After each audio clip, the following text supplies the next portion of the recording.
It was, more often than not, the smiley ones I watched out for. While I checked their IDs, their gazes would frequently flicker over to their friends for support. The more jittery among them would chatter away with quotes plucked directly from the latest Fortune magazine, or how buying their own place was the best thing to happen to them. If only they knew they weren't the only ones saying those things.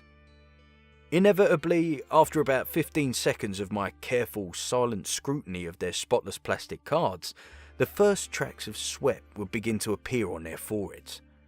Their conversations would die down and the fidgeting multiply.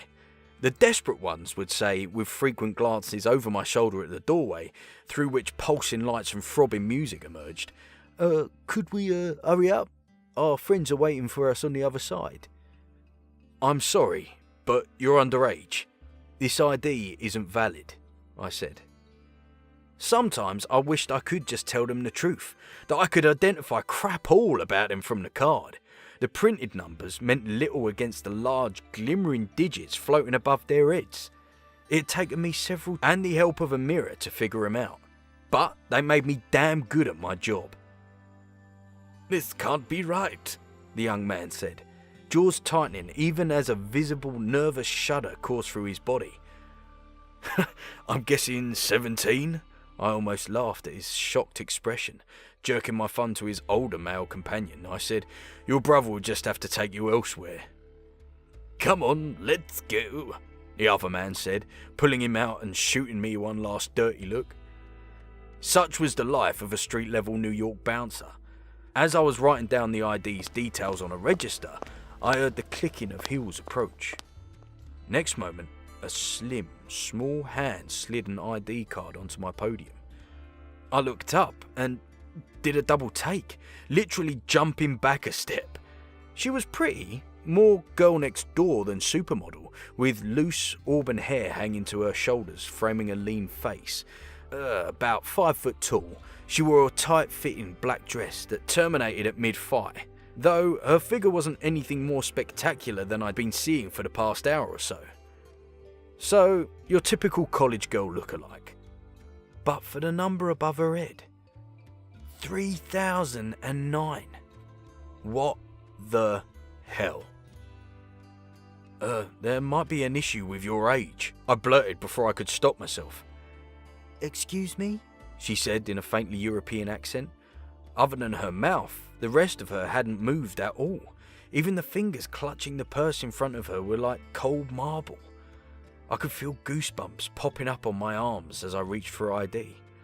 Sorry, just give me a moment to check, I said, darting furtive looks at the age number above her head as though I expected it to change at any time. I'd never been wrong before. Perhaps this was the first time? Her name was Helena Ricci, born here in the US 22 years ago. I ran the scanner over it. Clean. Bugger.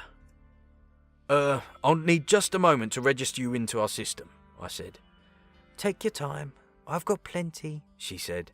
Her eyes remained cold above her smile. Once the process was complete, I handed the card back to her.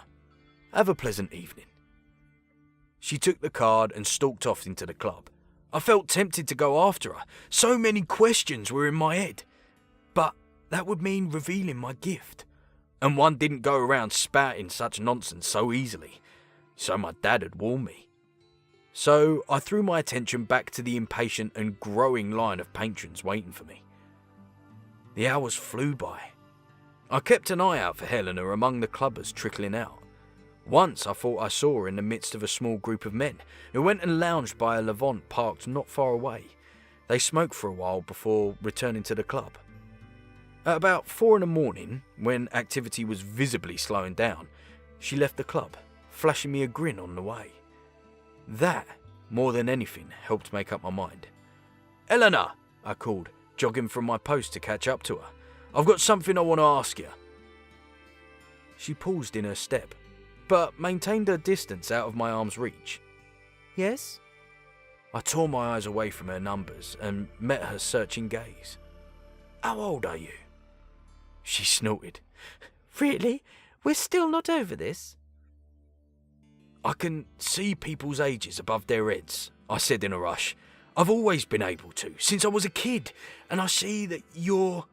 Quiet, she snapped, looking around almost fearfully. You must be dreaming or imagining things. I'm only 22, recently graduated. That's bull, I said. I've never been wrong. I know what I see, and I'm most definitely not high or anything. She scoffed. Stay away from me, mister. I've got mace here in my purse. With that, she hurried away. I told you my secret. Don't I deserve a little truth from you? I said. She stopped in her tracks and turned her head halfway. I never agreed to a trade. I won't say anything to no one. I promise, I said. Seeing you is almost the same as NASA revealing that alien life exists on the moon or something.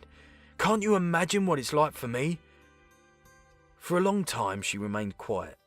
I could almost see the gears turning in her head.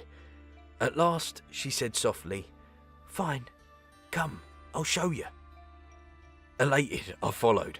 She didn't speak to me as we traversed the silent, shadowy streets, but I held my tongue as well.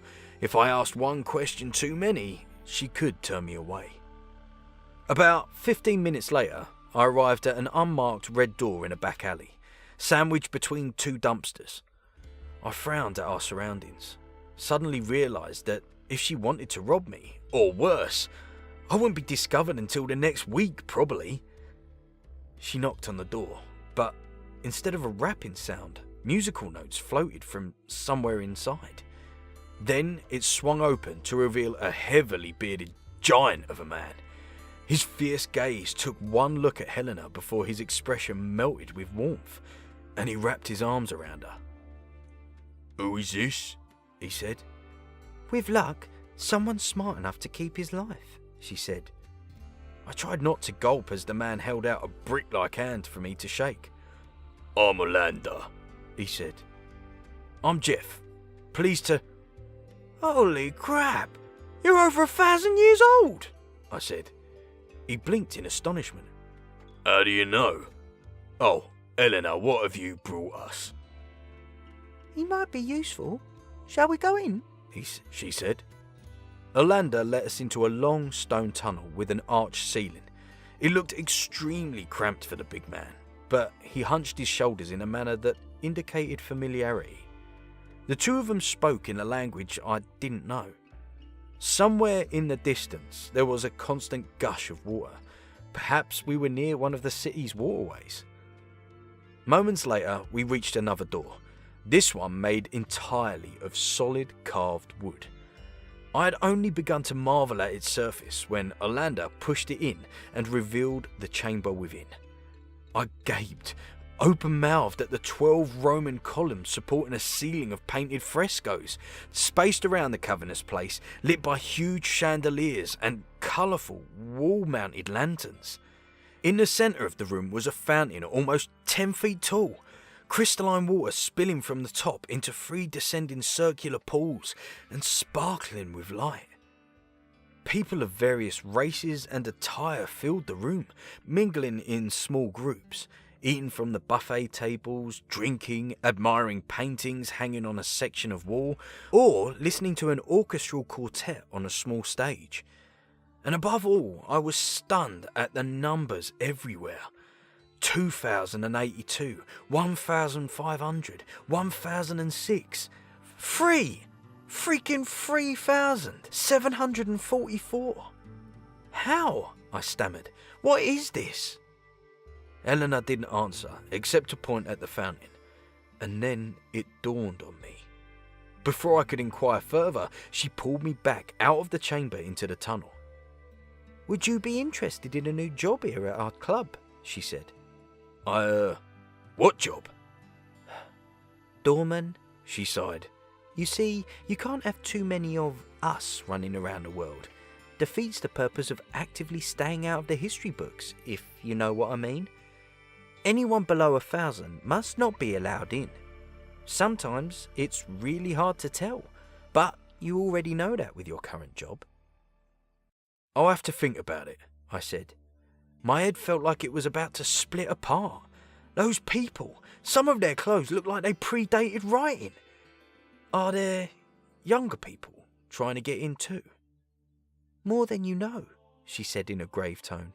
Orlando takes care of them, usually, but it's really insulting if you turn away the wrong patrons, and grudges can last for a long time with us. Well, you already know we have a great healthcare package, networking opportunities, insurance and investment returns.